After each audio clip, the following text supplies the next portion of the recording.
Pada suatu ketika, di Nirwana ada perkumpulan para biksu dan bikuni serta Dewi Kuan Im juga hadir. Mereka semua menaiki kendaraan masing-masing. Sesampainya di tempat, mereka duduk pada posisinya sambil menunggu kehadiran Buddha Rulai. Tidak lama kemudian, Buddha Rulai datang. Semua para biksu maupun bikuni menyambut kehadiran Buddha Rulai. Namun terjadi suatu hal yang membuat mereka bingung. Rupanya ada satu biksu yang tertidur, yaitu Chin Sanche. Melihat hal itu, Buddha Rulai segera membangunkannya. Chin Sanche pun kaget dan langsung bersujud memohon maaf. Sebagai hukumannya, Buddha Rulai menurunkan Chin Sanche ke dunia untuk mendapatkan 33 rintangan dan 99 kesulitan.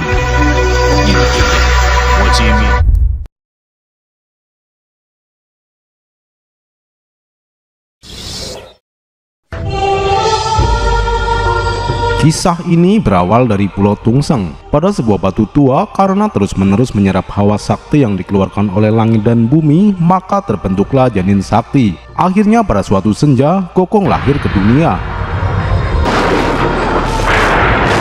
Guntur yang menggelegar itu terdengar hingga ke Kayangan. Dewa Mata dan Dewa Telinga menjelaskan kepada Kaisar Langit kejadian di bumi. Mendengar hal itu, Kaisar Langit khawatir akan kekacauan yang terjadi diakibatkan oleh kera raksasa. Maka dari itu, ia memerintahkan pengawalnya untuk mengatasi hal itu. Tanpa pikir panjang, Panglima Tianfang menyanggupi hal itu. Ia pun segera turun ke bumi untuk mengalahkan kera raksasa itu.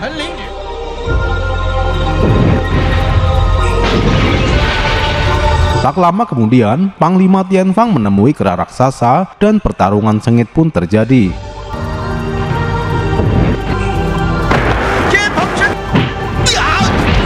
Tak butuh waktu lama, Panglima Tianfang dapat mengalahkan kera raksasa dengan memotong ekornya. Seketika itu, kera raksasa tumbang dan berubah mengecil. Belum cukup puas, Panglima Tianfang bersikeras untuk menghabisi kera kecil itu. Tidak lama kemudian, Dewi Kuan Im datang dan melarang Panglima Tianfang agar jangan membunuhnya. Dewi juga menjelaskan bahwa kelak kera itu akan berjodoh dengannya. Dalam hati Panglima Tianfang kebingungan, tapi ia juga tak bisa membantah Dewi Kuan Im. Panglima Tianfang segera pergi dan hanya membawa ekornya untuk bukti bahwa ia telah mengalahkannya. Sementara itu, Dewi Kuan Im yang melihat kera kecil itu terpuruk dan lemah, akhirnya ia memulihkan kembali. Tetapi kali ini ia menjadi kera kecil yang baik dan pintar. Dewi Kuan Im menyuruh Gokong kecil pergi untuk menjalani hidupnya. Dengan senang hati, Gokong pun segera pergi. Di sisi lain, sesampainya Panglima Tianfang di Kayangan, ia segera melapor kepada Kaisar Langit tentang keberhasilannya dalam mengalahkan kera raksasa. Melihat hal itu, Kaisar Langit merasa bangga dan segera mengangkat Panglima Tianfang menjadi Panglima Perang membawahi 100.000 prajurit. Sementara di bumi, Gokong kecil sangat bahagia. Semenjak dilahirkan ke dunia, Gokong merasa damai dan hanya melompat-lompat menikmati buah-buahan yang ada.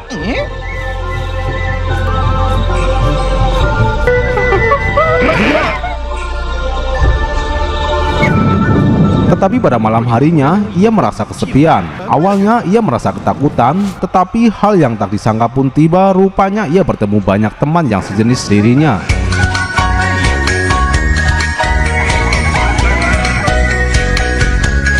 Pada siang harinya, mereka berpetualang untuk mencari tempat baru. Kini si kera menemukan gua yang sangat indah. Gua tersebut bernama Gua Suilian. Para kera sangat gembira. Barang siapa yang sanggup melompat ke dalamnya, maka diangkat menjadi raja. Tanpa rasa takut, Gokong kecil mencoba melompat dan berhasil.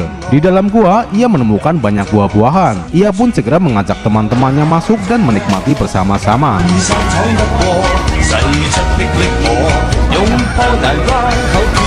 Di dalam gua, mereka membuat kerajaan baru dengan mengangkat Gokong kecil menjadi rajanya. Saat si kera sedang asik bermain, tiba-tiba ada seekor kera tua dijemput oleh malaikat maut. Si kera tidak mengerti apa artinya mati, tetapi kera lain menjelaskan bahwa makhluk tua pasti akan mati. Tak tahu apa-apa lagi, tak bisa bermain, bahkan tak bisa makan buah segar lagi. Ia teringat akan sebuah dongeng dari negeri kera. Di seberang ada sebuah pulau yang diselimuti kabut, sebab di sana tempat tinggal para dewa. Ia bertekad untuk menemuinya. Ia harus menguasai ilmu awet muda. Ia pun memilih memimpin semua kera untuk mencari dewa tersebut. Namun tidak satupun kera lainnya yang berani ikut menyeberangi laut. Saat Gokong menjeburkan ke laut, si kera tenggelam karena tidak bisa berenang. Beruntung kera lainnya menolongnya hingga selamat.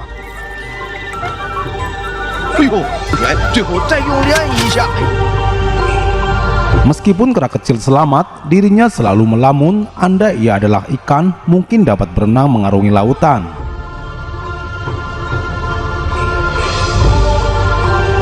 Sementara di kayangan, Panglima Tianfang sedang berbahagia mendapat banyak pujian dari dewa lain atas kemenangannya.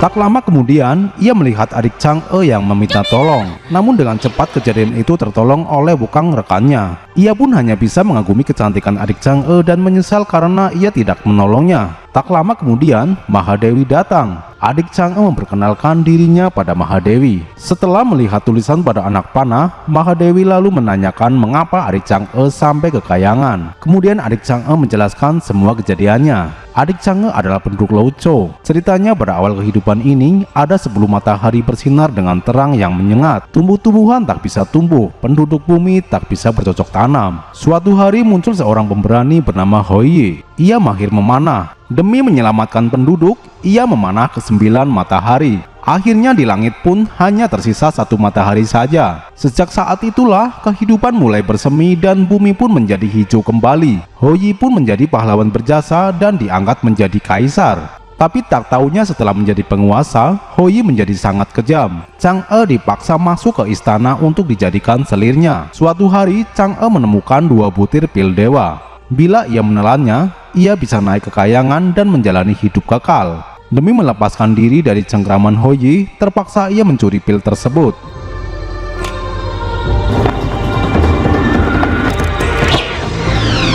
Begitulah ceritanya. Mendengar hal itu, Panglima Tianfang dan lainnya angkat bicara agar Mahadewi mau menerima adik Chang'e di kayangan. Akhirnya atas kehendak takdir, Mahadewi mengizinkan adik Chang'e tinggal di kayangan.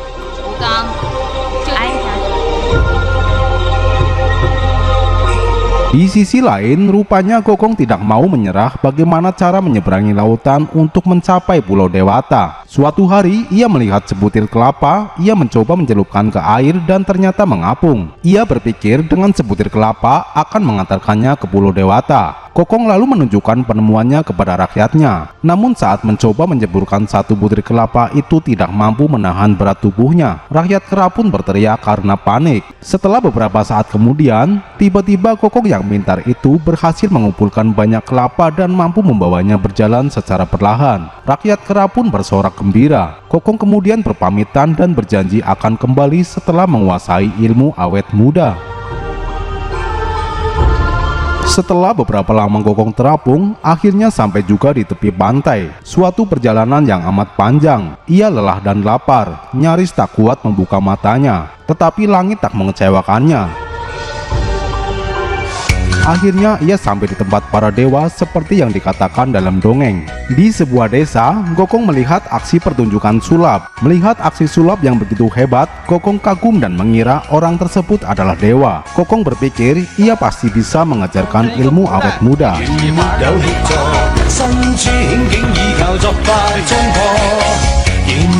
Setelah pertunjukan selesai, Gokong mengikutinya agar dapat diangkat sebagai muridnya. Awalnya si pesulap enggan menerima permohonan Gokong, tetapi karena Gokong nampaknya amat pintar, ia pun menangkap dan berniat untuk mengajaknya mencari uang. Sesampainya di rumah si pesulap, Gokong ditahan dalam kandang. Istri si pesulap tak setuju suaminya membawa kera. Karena terus berdebat, akhirnya Gokong marah dan menirukan kata-katanya. Mendengar hal itu, si pesulap kaget dan mengira ia adalah kera sakti. Mereka berpikir, jika kera sakti dijadikan pertunjukan, maka dirinya akan jadi kaya.